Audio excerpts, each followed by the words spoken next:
ওটা মমিনুরের মেয়ে না? হ্যাঁ। দাঁড়াও দাঁড়াও বাবা, তুমি কি জানো আমার ইনস্টাগ্রামে ফলো কত? তোমার ফলোয়ার্স 10 মিলিয়ন।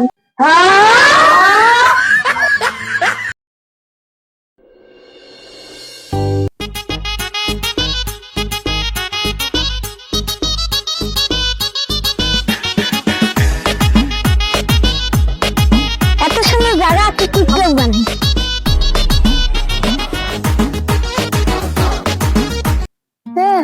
মমিনুরের মেয়ে না? হ্যাঁ।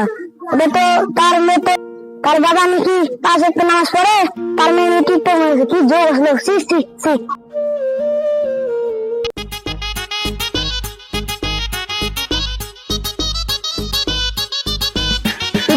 এটা তো মসজিদের ইমামের মেয়ে, এই কেন এই ড্রেস কিনতে পেরেছে? বিষয়টা তো ওর বাবাকে জানাইছে।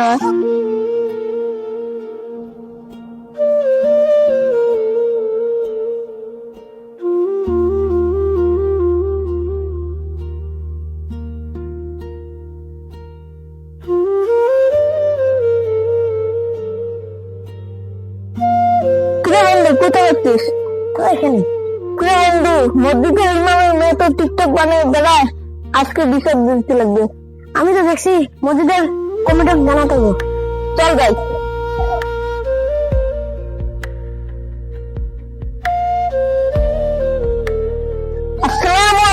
ওয়ালাইকুম আসসালাম ওয়া রাহমাতুল্লাহি ওয়া বারাকাতুহু।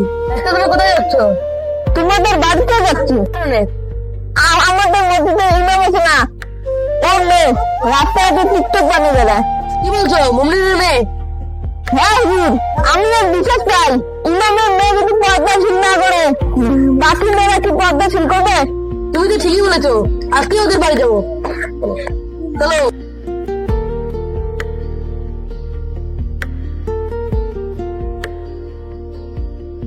আসসালামু আলাইকুম ইমাম সাহেব। ওয়ালাইকুম আসসালাম।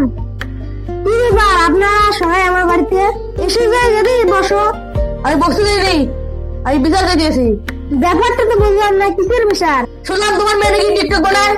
আমি তো জানি না, রাগ করো না, বসো, সমাধান হয়ে যাবে।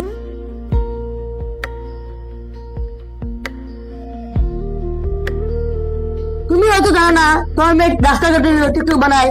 তোমার মেয়েকে ডাকো, সব জানতে পারবে। ঘরে আসিস নাকি মা? বেরিয়ে আয়।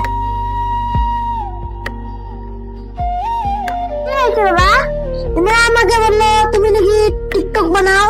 হ্যাঁ বাবা, আমি টিকটক বানাই। দেখ মা, তোর যেতে এই ড্রেস পরতে দিয়েছিলাম। দেখ মা, তোকে তো আমি টিকটক বানাতে দেই নাই। দেখো বাবা, আমি ভিডিও বানাতে ভালো পাই, তার জন্য আমি ভিডিও বানাই। ভালোবাসতে তো হবে না, আমার মান সম্মানের একটা ভাব। আমরা কি তোমার এসব কথা শুনে আসবি? আমি বুঝাচ্ছি তো আমার মেয়েকে, যদি এসব চলে থাকে তাহলে তো এসব কাপড় পরা বন্ধ করে দেবো। দাঁড়াও দাঁড়াও বাবা, তুমি কি জানো আমার ইনস্টাগ্রামে ফলো কত? তোমার ফলোয়ার্স 10 মিলিয়ন।